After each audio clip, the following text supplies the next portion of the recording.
You're about to watch a Trains Newswire video. If you enjoy what you see, consider watching some of our other full-length videos. Hotspots, Horseshoe Curve, Tehachapi, Chicago Racetrack, and more. Locomotive, the video companion to our best-selling special issue. And a special collection from documentary producer Rich Luckin.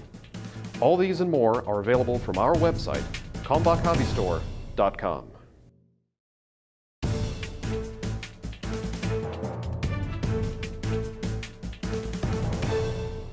Boom! Good morning, Trains Nation. Today is Friday, July 20th, 2018. All day,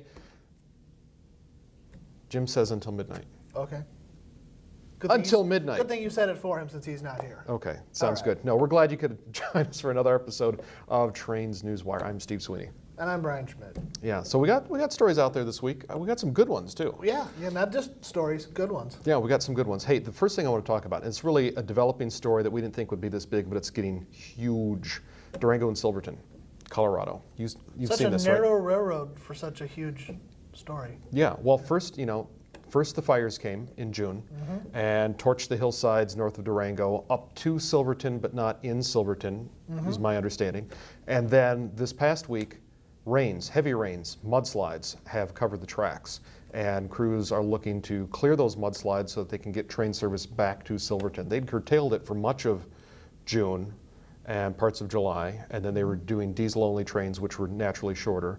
And now, Jim and I talked about this last week or a couple of weeks ago, that Durango and Silverton is going to start converting steam locomotives from coal burning to oil burning, which would reduce a lot of, there'd be no sparks, basically.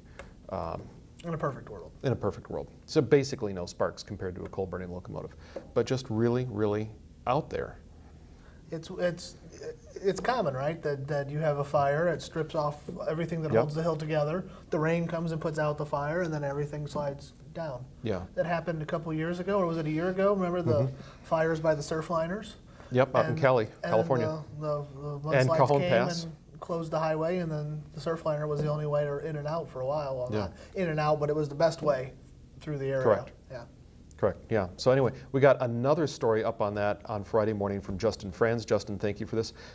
He talked to some people in Silverton, and one of their business managers out there said that they've lost 90% of their income this year between these two events. Not the railroad, but the businesses. Correct, the businesses that depend on the railroad coming to town. If you ever want to see a railroad town, go to Silverton. For sure. If you want to see how much a railroad impacts the town. What else do you have? Union Pacific. Bill Stevens out in the Northeast listens to all of the earnings calls that Class 1 railroads have.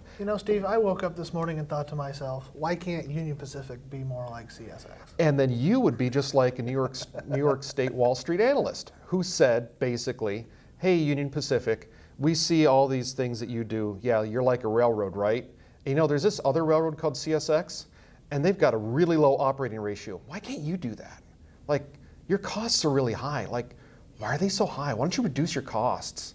I'm just overgeneralizing. But read the story that Bill Stevens put out. He quotes some of these analysts who are on this phone call. And then the responses, like, how could you be Lance Fritz as CEO? You can't be mean to these analysts. You can't be Elon Musk and say, that's a dumb question. Why did you ask that? And of course, you're not Hunter Harrison, who just didn't care anyway. Maybe some changes coming, though, because Cindy Sanborn went from CSX to Union Pacific. This is true. I don't know. Anyway, full story. It's fully entertaining and cringeworthy all at the same time, and I can just imagine Lance Fritz have a mouthful to say and not say anything at all. Yeah. What do you got? So for the rail fans out there, there's a new order of Canadian National General Electric locomotives, and they've got a decal on the front. I don't know if it's a decal like Montreal has a decal, but there's a logo on the side of the nose. Could be a sticker too. Yeah, it could be a sticker for sure, honoring the First Nations people of Canada. And there's 200 of them that's going to be running around someday.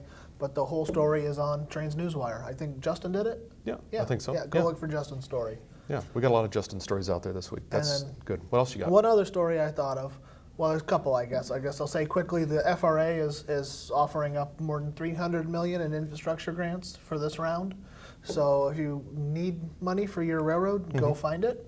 Go see the FRA for that. And details on Newswire. Yeah, details. And the other story, like $300 million, right? $300 million This is- total. Yeah. Yeah, I mean, this is nothing to sneeze at. I It's a mean, pool of money. there's a lot of money out there for this stuff. So, And then the other one I saw was that Roanoke, Virginia, the railroad town of the East almost. oh yeah, Yeah, it is renaming a middle school, junior high if you're of a certain generation, but a middle school for former Norfolk and Western executive John Fishwick, who passed in 2010, I believe. Yeah. It was formerly Stonewall Jackson Middle School.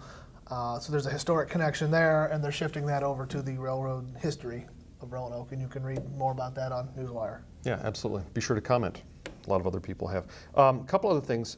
Age of Steam has its first dead steam locomotive brought to life. It's an 060, originally with the Southern Railway. See, I wanted to say Southern Railway. And we've got a video of that on Newswire and a quick story from Haley Enoch. It's a great thing. Finally, Age of Steam has more steam. Now, what is Age of Steam? Tell our readers. Oh, I'm sorry. Age of Steam Roundhouse in Sugar Creek, Ohio. It was the dream and the brainchild of the late Jerry Joe Jacobson, who built up the former Ohio Central Railway in southern and eastern Ohio. And he earned a buku trainload of money, I'll just say that. And then he loved steam locomotives, so he built this meticulous reconstruction of a roundhouse. And details in there like candlestick phones and desks and lots of steam locomotives, and then tools and equipment and money to rebuild these things. And so this 060, yeah, it's a small locomotive, but you know what? It hasn't operated since the 1960s, and it was fired up for the first time again this week, and that is a beautiful thing. Go see it on Newswire.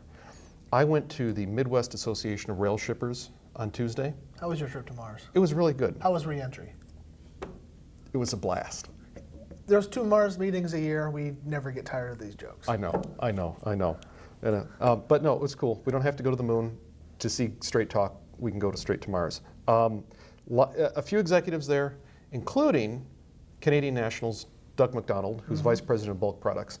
And he had a very nice presentation, but kind of generic and laid out.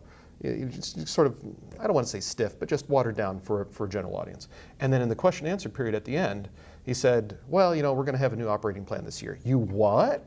You're going to have a new operating plan. So details on Newswire. I wrote up that story. I made it publicly accessible so anyone can read this one. He talks about how they're going to start tracking carloads from origin to destination, not just on their railroad, but anywhere the carload originates and gets set off to, which is something he said he didn't think most railroads do. I don't think most railroads do that now. They only track what's on their system. So anyway, full Newswire story. Mars is important too. Let's tell them why. Well, we have the audience. Well, here. no, yeah. Well, so the meeting I was at had like 300 or 400 people, and they are Midwest rail shippers. They're representatives of companies who ship by rail. So it's Cargill and ADM, and it's steel manufacturers, and it's potato people and corn people. I mean, it's it's everything in between. People who are running yards down in Chicago and UPS and anyone in the general Midwestern area, which I guess you could broadly It's say, pretty broad, yeah. Ohio to Kentucky to Colorado, and everything in between, and rail executives and rail suppliers, and they just meet and have some really great meetings, and they hear presentations that are important to them. And it gets everybody in the same table. Well, many tables, but Yeah. it gets everybody at the same table, and you can air your grievances right with your railroad, which is great. You're not going through customer service, and the railroads can Right. tell without a PR spin. They can tell the shippers what they're doing to improve service. Yeah. Right, but they do not talk about pricing or operations Right. It's together a- because that's an antitrust thing. They never do antitrust things. It's a service-oriented Right, event. right, and we get good stories out of it. It's like that one, and there's more to come. We just need to ground truth it. And lastly today, do you have something else? I'm done. Newswire story that's going up in a few minutes. Police in England are on the lookout for purloined pufferbelly. A trackless Thomas the Tank Engine was stolen from a seaside Suffolk city, believed on its way to Scotland. Did that puffer belly ever operate to Paddington? Perhaps. All those stories and more on Trains Newswire, trainsmag.com. Have a great weekend, guys.